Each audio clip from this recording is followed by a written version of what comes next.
In this video lesson, we're going to walk through the steps for the Reason Subtractor Noise Drums Lab. We already have the Pro Tools session open here, and in the session we have 3 stereo instrument tracks already created: kick, snare, and hat. In each one of the tracks we already have clips with MIDI notes, notes for the kick, notes for the snare, notes for the hat, and a stereo master to keep track of overall bus levels. Right now the tracks are grayed out because they are not assigned to play any instrument, and we're going to change that shortly. I'm going to go to the mix window here. Command equals brings that up, and I'm going to go to inserts here on the kick track, multi-channel plugin, instrument, Reason rack plugin, again multi-channel plugin, instruments, Reason rack plugin. It's going to bring up the Reason rack, and I'll have to enter my password because I'm in the 30-day demo mode.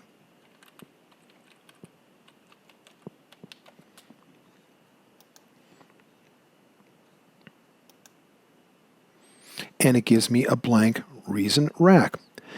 Now we will be using Reason Subtractor analog synthesizer here exclusively for this lab. I encourage you to experiment with some of the other drum things that are here, and really with anything that's here, just to have fun with it and learn more about desktop music production and synthesis in general. You can also find more to browse through here if you just simply click the browser.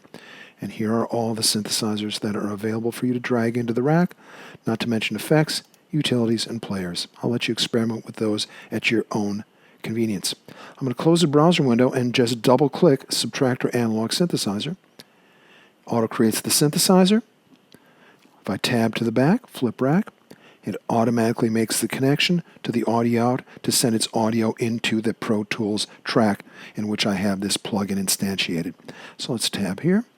Let's make sure we're getting audio, and in order to do that, we'll need to record enable the track so that we can patch through MIDI notes from our MIDI keyboard controller here to Subtractor.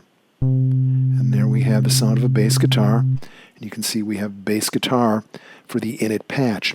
Let's go ahead and initialize this patch. In other words, let's get this synthesizer back to scratch, a blank slate, so to speak.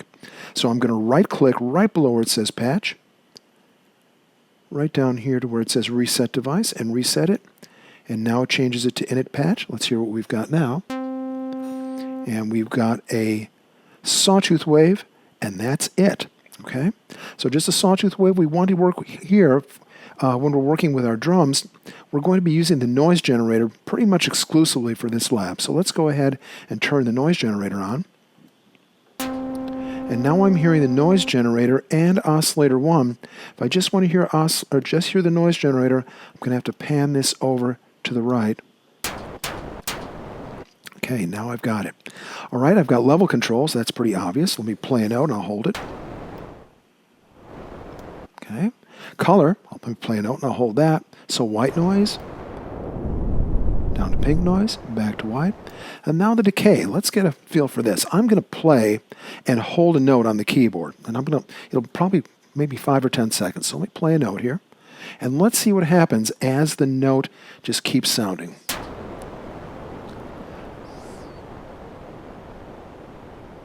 Notice how it's getting a little softer, kind of dying away or decaying. Still holding. Still holding. Still holding the note. So it's got a really long decay time, and you can see that control says decay.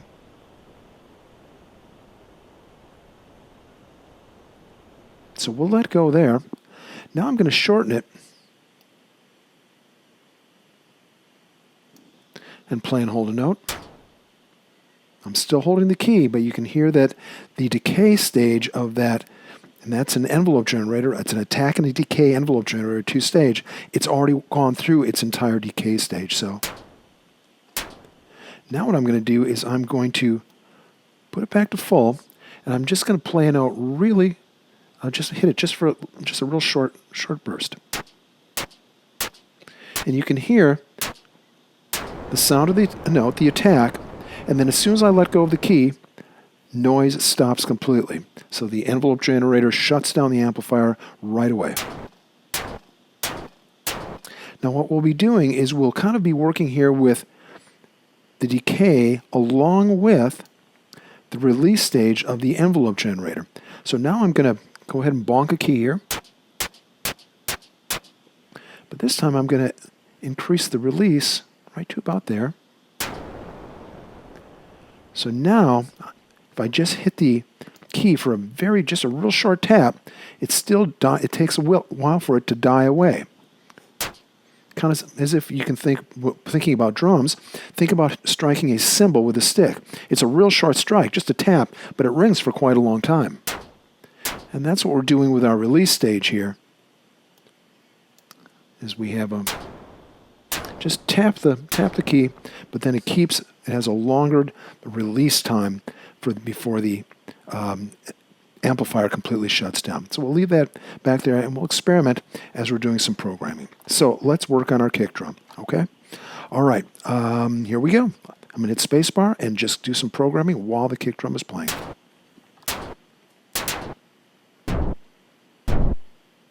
Definitely a darker color.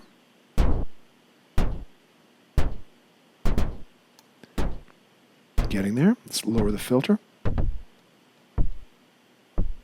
It's getting kickier. A little bit longer. There we go. Do we want it to ring a little bit? There's a pretty ringy kick drum, almost like an orchestral bass drum.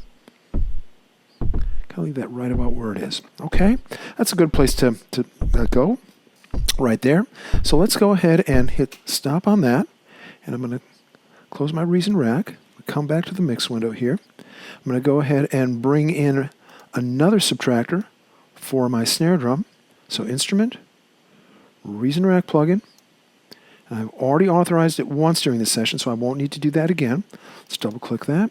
And this time we're going for snare. So let's go ahead and mute our kick drum track. We have to initialize a patch. Let's do that. Reset device.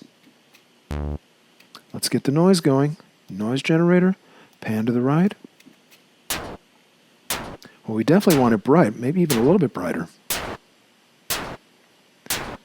And a snare drum with those snares, a typical snare drum has the actual snares, the physical snares at the bottom of the drum. So those ring after each strike of the drum. So let's go ahead. There we go.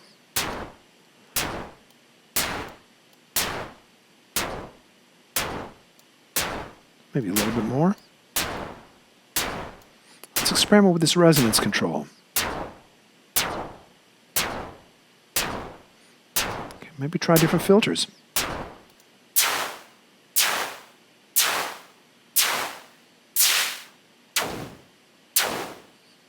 How about a notch filter? I don't think so.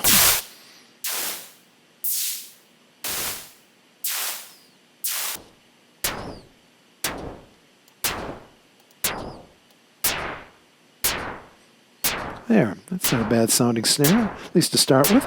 All right. Let's experiment with the color just a touch. Now let's leave it bright. Okay. All right, let's put that in with our kick.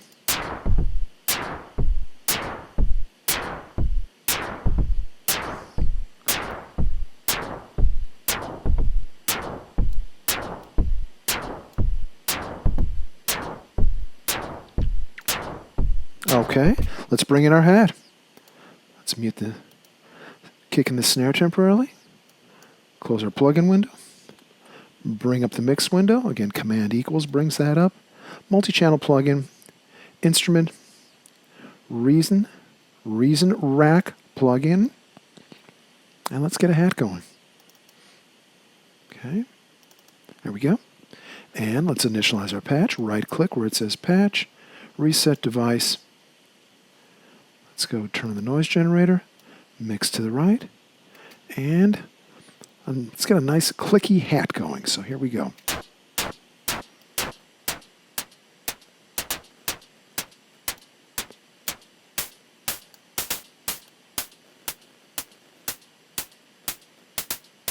Okay, let's bring those all together. And let's bring our mix window up.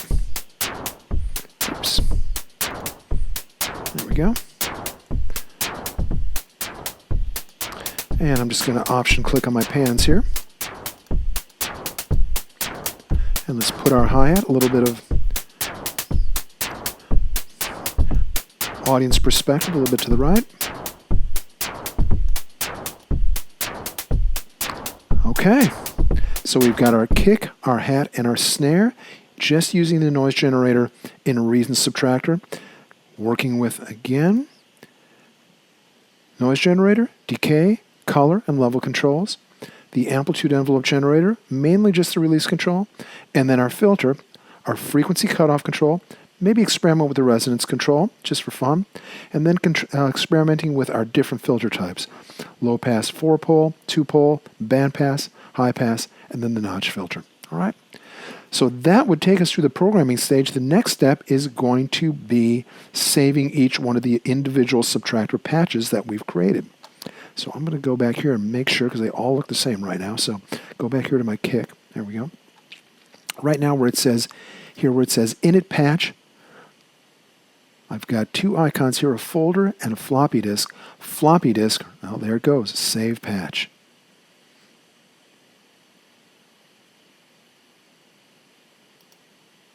And I'm going to navigate to my source project folder, the one that I used to start the session. This is the one you would have downloaded as a zip file and used as your source file for your lab or your homework. And so I'm going to save it as per the lab instructions with initials. So I'll just use JP and kick. And it automatically adds the .zyp extension. We'll save that. And we'll go ahead here, and you can see it's saved it there. Close that one, and we'll go ahead and open the snare and do the same thing there. So, save patch, and we'll call this JP snare, and it automatically re-navigates to that same source folder that we wanted to go to, the one with the original Pro Tools session file in there, the source file for all the homework for this lab. Okay, so save that. And we'll close that. And finally, there we go there. And floppy disk. And JP, hat. There we go. And we're all good too. We can just close that and save our work. So Command S and Command Q to quit.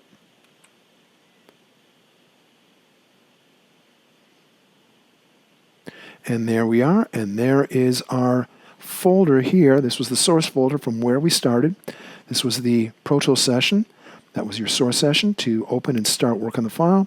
And these are the 3 Subtractor patches that you have saved. So you'll just go ahead and compress that and then turn that in to the appropriate place and you're good to go. All right. So have fun.